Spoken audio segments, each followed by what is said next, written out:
Hello students, welcome to part 2 of light, shadows and reflections lesson. We'll continue with activity 2 which is given in your textbook. It's given the activity related to shadows. So before discussing the activity, you should know what is exactly shadows. So you might have tried by keeping your fingers next to the wall and observing the shadows. So the same thing is given in activity 2 and activity 3. The different shapes of shadows you are able to observe on a screen or on your wall because of the obstruction of the light by any opaque object that creates a shadow. So there should be the presence of an opaque object. So you can see here, the opaque object only can make a shadow. Even the shadows are observed on ground. So while playing on your ground, school ground, you might have seen, as there are many trees, you might have seen the shadows of the tree branches or leaves on your ground. So, what are the things required to observe a shadow? We need three things. There should be a luminous source, that is a source of light, an opaque object, and a screen to observe the shadow. You can make the situation to observe a shadow by using these three things, or else you can see the shadow on the ground as there is a source of light, sun. Then opaque object can be tree or any other object. Then screen means here if you're observing the shadow on the ground, the screen is your ground. So that's a way you will be able to see the shadow. So now if you're looking figure 11.6, you can see the shadow which is observed on this road. It is because of the light which is passing from the sun and reaching to the ground by with the help of the pinholes which is created between the leaves. So this more clearly I will explain once after finishing the activity 5, pinhole camera. So you will be able to understand better. So here in this slide you should remember what are shadows, what are the three things required to observe a shadow. Next we'll move to the important topic of this lesson, a pinhole camera. So you might have made the pinhole camera and you're clear how to make it and how it works. So for making the pinhole camera, why are you so excited to make the pinhole camera? To see the image. Because instead of camera, this is a simple device to see the objects, the images of the objects. So this was the camera used in olden days before the discovery or the invention of the cameras. How to make a pinhole camera? Who have not made the pinhole camera, this is the way. There are many different methods are there. So you can use two boxes. In one box you can just make a pinhole on one side, and the same box, the opposite side, you can make a cut in the square shape, and that place is covered with a translucent screen. Can be used as tracing paper or butter paper. Then insert that box into a big box of both the sides. First, before inserting, you have to cut open so that the first box A, which you made with a pinhole and a translucent screen, you are inserting to the big box where both the sides are cut open. And inside box of this second box, you can color it dark or you can paint it with black for more visibility of the image on the translucent screen. This way you can make. Or else you can use the method which is given in your textbook page number 110, using two boxes. In one box, pinhole, that is a small hole is called as pinhole. Then second box, you're using the cut and making the cut and making the translucent screen. Then you are inserting the second box to the first box, and the inside part better to color with dark, any black color paint or any other dark color paint you can do. Then you are observing the image by focusing to the object, and you are seeing the image so that you will be able to see the image formation on the translucent screen. So this way you can observe the images. Now what are the characteristics? So construction also I explained. Now this is the diagram. Suppose you are looking a tree using your pinhole camera, what you made. This is the pinhole. Here you can see this is the pinhole. And here this is the screen. This is the translucent screen. So the image, suppose the top part you are naming as A. This ray of light is traveling through the pinhole, reaching here. Once you're reaching here, I'm naming as A dash. And the bottom part of the tree, if it is B, it is reaching here, passing through the pinhole and reaching here. Now this is named as B dash. So A becomes A dash, B becomes B dash after reaching to the translucent screen of the pinhole camera. Then after this, you will be able to see the image inside the pinhole camera translucent screen. So the image, how is the image looks now? It is having the same color. So it is having the same color of the object. Here object is tree. It appears in the same color, that is green. But in the shadow, what is the difference? You are not getting the same color of the object. The color is black or dark color. Here you compare how is the pinhole camera image. It looks, it is, the second point is, it is inverted. You are getting one inverted image. But shadow, it is not like the same image you will be seeing. And third one is, what is the size of the image? Here it is looking very small, not actually the size of the object. But shadow, you will be getting the size depends on the position you are keeping the object and the luminous source. Okay, and what is the shape you're getting? The same shape you're getting, but it is little bit small.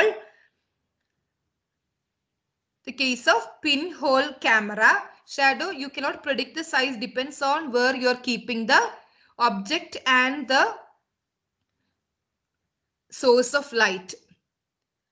Only the shape of the object you can make out, or more clearly you can make out or you can identify the shape of the object in the case of a shadow.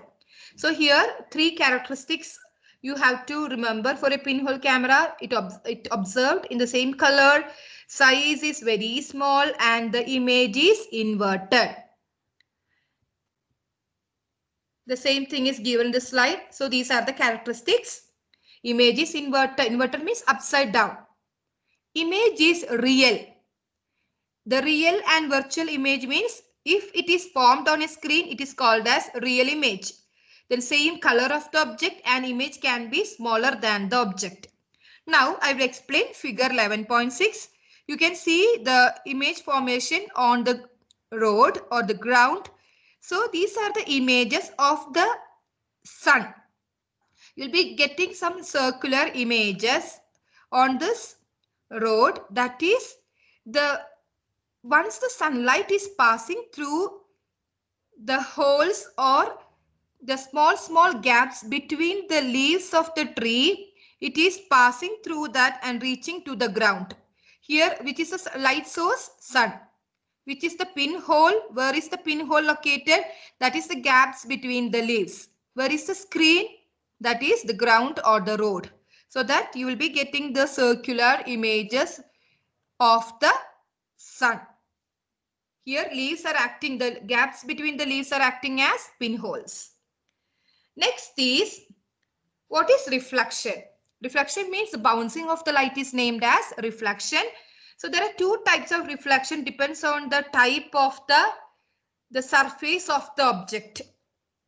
If the object is having a polished surface or a smooth surface, there will be regularity for the reflection. Regularity. The way how it is reflecting, there is a regularity. And if it is not a smooth surface, there is no regularity. So regular reflection happens if it is a smooth or polished surface.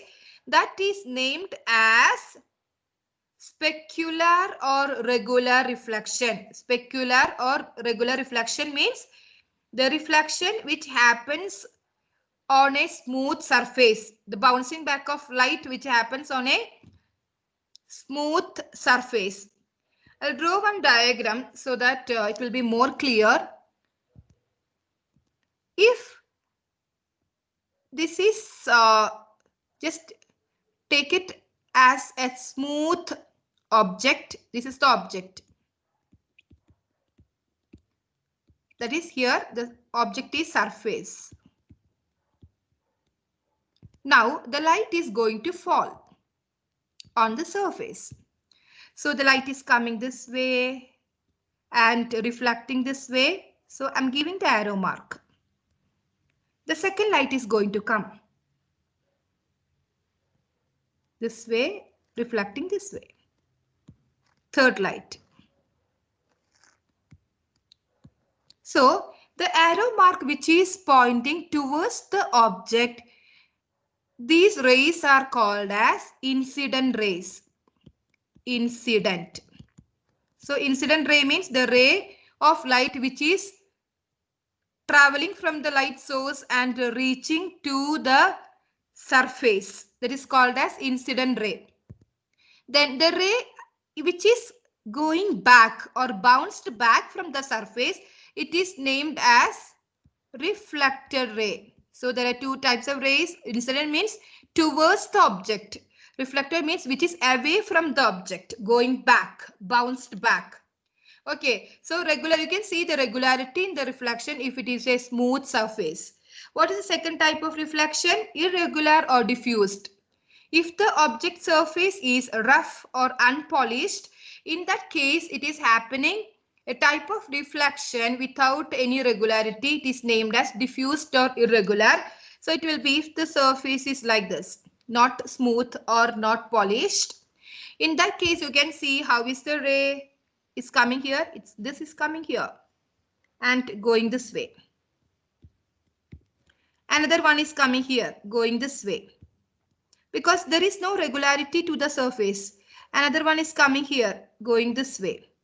Depends on how it touches or which part of the surface it touches. So there is no regularity for the reflection. So this is called as diffused or irregular reflection. It happens for unpolished surface. Regular reflection happens for polished surface. Next is, what is rectilinear propagation of light? When the light travels in a straight line, it is named as rectilinear propagation of light. You can see your activity 6, figure 11.7 in your NCERT book. So here, if you are keeping the cardboard boxes this way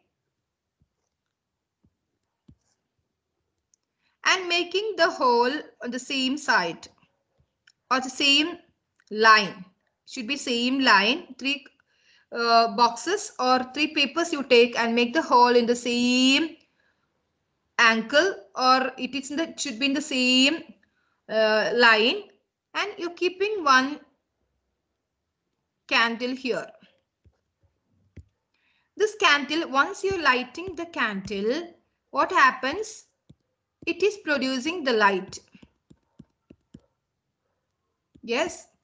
So once the light travels, actually I should draw it should be parallel to this, then only it will be able to pass the light properly. So I'm keeping the angle here. If I'm keeping like this, will it pass? No. It will pass directly, not through these holes, and you are not able to see the candle. But now the second case, I'm keeping the candle here. And it is producing the light and passing through these holes, should be straight line. Then you are keeping your eyes here to see. Now, can you see the image? Yes. Can you see the candle? Yes.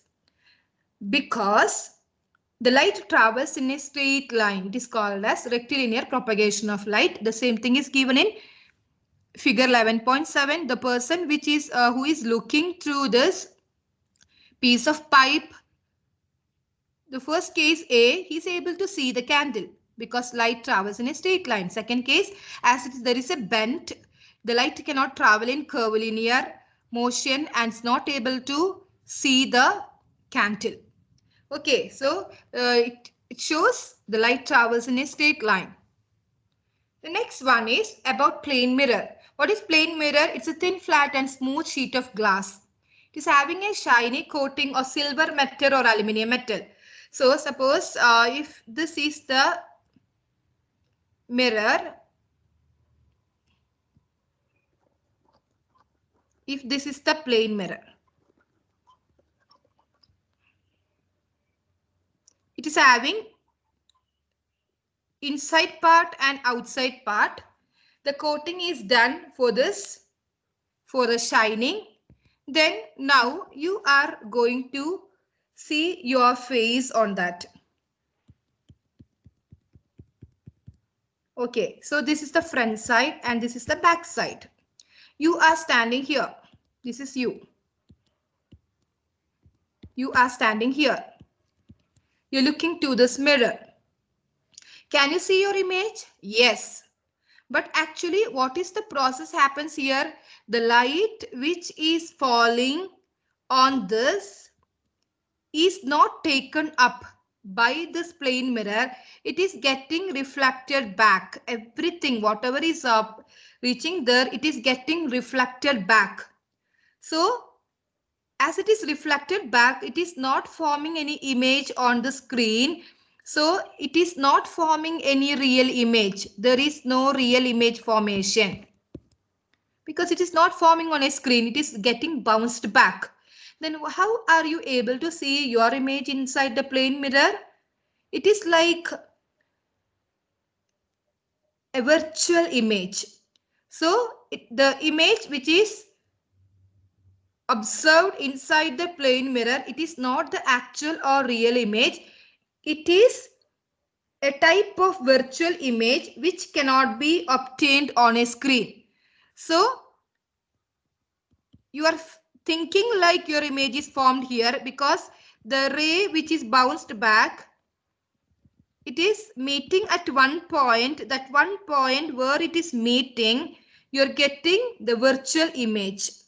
So how can you differentiate a real image and virtual image? Real image means if you are lifting your hand up, you should see your left hand, it is up, means inside the mirror also you should be able to see only left hand up. But what type of image you are seeing inside? Your right hand up, that is opposite. So left side, your left hand is lifting. You're able to see looking like your right hand is lifting. That kind of image is called as virtual image, which is laterally inverted. Which is laterally inverted. Which is laterally inverted. That is reversed sideways. Reversed sideways.